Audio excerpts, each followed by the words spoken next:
Okay, continuing our conversation about the meaning of death, notice that at the end, each of the characters go through a door to nowhere. This does seem to be some suggestion that the show comes down on death just being an empty end that has no meaning. But that, of course, doesn't answer the question about whether life has a meaning and whether dying has a meaning. It might be that different ways of dying are differently valuable and differently meaningful, even if after death there's nothing. Okay, the next existential conversation that they have is about the best and the worst moments in their life. And this is a super interesting conversation too, but the main point that I want to make here is that Bojack really doesn't have any answer to the question. He just ends up saying something recent.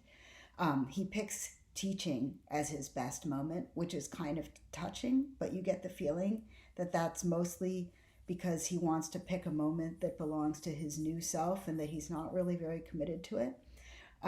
He doesn't seem to have a sense of the arc of his life, the narrative unity of his life, which maybe is the reason why he's not ready to die. So that would be an interesting alternative answer to the question of when death is valuable and meaningful, is if it concludes a meaningful narrative arc, right? That seems to be the important difference between Crackerjack's death, between Secretariat's suicide and Herb's hypothetical suicide that he doesn't engage in, is that killing yourself because the Knicks are doing badly does not end a neat narrative unified arc, whereas Secretariat's carefully chosen death arguably does. And Bojack doesn't have that. He doesn't have an arc that makes sense to himself. He's fragmented in all the ways we've looked at throughout this module. Now remember, all of this whole scene is actually taking place in the pool. In real life, Bojack is lying, drowning in the pool while all this is happening. And remember that we know from past seasons that swimming and being in water on this show represents alienation and being lost and having no sense of where one is. So whenever we see a character in water like this, we know that they're at sea, as it were, that they're not able to find themselves. And that's reflected in Bojack being unable to participate meaningfully in these two philosophical conversations about the meaning of life and the value of life. One thing you might ask yourself is what the significance is of the crossover characters, right? So we have Bojack's father and Secretariat combined into one character. We also, in a way, have Sarah Lynn and Gina combined into one character because Sarah Lynn's closing song is the song that Gina sang in the other fantasy that Bojack had in season 5. So that's an interesting kind of crossover as well. And we might think about why those characters are blended in this dying moment. Do they somehow play a deeply similar role in Bojack's life as one another? There's also the nice scene where he steps out of the action to go and have a smoke with the character who is both his dad and Secretariat, and they have a nice normal conversation. It's very sharply different from the whole rest of this episode, right? Their conversation feels like a slice of everyday life. But remember, I've pointed out to you before that in real life, we never see Bojack actually having a conversation with his dad, right? He's always silent or nearly silent when his dad is around, and his dad does all the talking. So this does seem like an interesting kind of moment of closure between him and his father. I'm throwing out a bunch of points that I want you to focus on before I dig into one more point in detail. I also want to point your attention to the poem that I keep calling Secretariat Crackerjack. Secretariat, the poem that Secretariat tells as he's going through the door to nowhere. That's also a second meaning for the name of the episode, right? Because the poem is called The View from Halfway Down. I want you to read that poem carefully. It's an amazing piece of poetry in its own right, and Secretariat's increasingly frantic performance of it gives it a whole other layer of meaning. This is a great topic for discussion, perhaps on the discussion boards. What do you get out of this poem as a work of poetry? I also want to point out it's kind of an interesting fact that this poem is a great poem.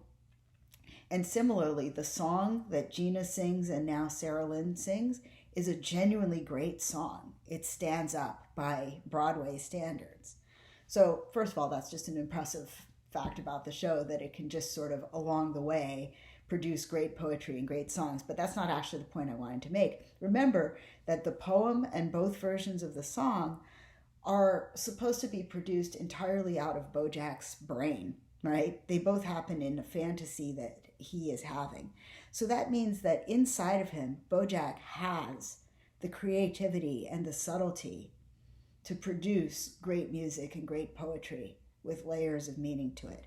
And that tells us something important about Bojack's character that can get lost when you watch him often acting shallow and self-absorbed and performing in bad shows and so on. Whatever else we might say about this character, this is a character whose brain has that creative force and subtlety in it somewhere. Okay, the last scene that I really want to talk about in detail, because I think it's super important in its own right and also as a transition to the final episode. In the end, as he realizes he's dying, he calls Diane, right? As I mentioned before, this is one of his iterative patterns. This mirrors what's happening in the real world. In real life, he gets out of the pool at the last moment and he calls Diane, but he only gets her voicemail and then he gets back into the pool. But in his fantasy version of that conversation, he pulls himself out of the pool. His analog of that is pulling himself away from the black goo and away from dying, right, temporarily. And he talks to her. And she tells him that she can't help him because she's not there. And she asks him, "Why are you calling me? I can't help you." Remember, earlier when she was getting ready to move to Chicago, she told him that she couldn't leave unless she knew that he wouldn't need her. And he told her to leave, and he said, "No, that's not a friendship, that's a hostage situation." And here they are in that very situation that she dreaded, right? And now here's the crucial part. He says he wants to finish the conversation, that this is what will keep him alive, is if he can finish the conversation with Diane. But he can't, right? And again, in real life, that's because she's not actually there on the other end of the phone to finish it. It's only the voicemail that's there. But he does something that is a compromise between finishing the conversation and not finishing the conversation. She tells him that she can't help him, and he says, "Can I stay on the phone with you at least?" And she says, "Okay." So they can't finish the conversation. There's no natural end to that conversation. Again, remember my point about narrative arcs. The conversation doesn't have a narrative arc that comes to a conclusion. But she also, even though they can't finish the conversation, she doesn't cut the conversation off. She agrees to stay on the phone with him in his fantasy. So again, they're in an indeterminate place between life and death. If she just refused to talk to him, that would be death. If she finished the conversation, or so he claims, that would be what enabled him to pull back from death and stay alive. But neither of those happen. Instead, this indeterminate thing happens, where she stays in the conversation and stays with him, but doesn't finish it. And in order to continue the conversation, he says to her, surprisingly, mundanely, in the middle of all of this, "How was your day?" And she says, "Good. My day was good." Now, you may or may not have noticed this, but when she's breaking up with Mr. Peanut Butter, she tells Bojack that that's what she wants to be able to do with Mr. Peanut Butter, to just say, "How was your day? Good. My day was good." So Bojack, at least at the level of fantasy and inside his brain, is trying to give something back to Diane. He's trying to give her what she said she needs as well. In any case, I think that final conversation with Diane is super important, especially in terms of how episode 16 is going to go, because Bojack has identified this conversation as the thing that will keep him alive or not keep him alive. So first of all, it's interesting that Diane plays that role for him in his head. I think that there is a sense in which one could, this obviously doesn't come close to exhausting the show, but one could read the entire 6 seasons of the show from beginning to end as a really unusual love story. between Bojack and Diane, right? One that takes all kinds of fascinating turns along the way and gets challenged in various ways. And this is nearly the final moment of this love story. It's fascinating to me that what he needs to keep him alive is a conversation with Diane. But it's also fascinating that it's specifically the finishing of the conversation, the narrative closure that he feels like he needs in order to survive. And like I said, he both gets it and he doesn't get it. And then right after he finishes, well, I shouldn't say right after he finishes talking to Diane. I just made the point. He doesn't finish talking to Diane. He just stays on the phone with her. It neither ends nor continues. But right after we see him trying to stay alive by talking to Diane, then we see his heart rate flatline and it goes black and we get the credits. So it seems like it's representing his death. But then if you stick the credits out to the very end, we see his heart rate come back.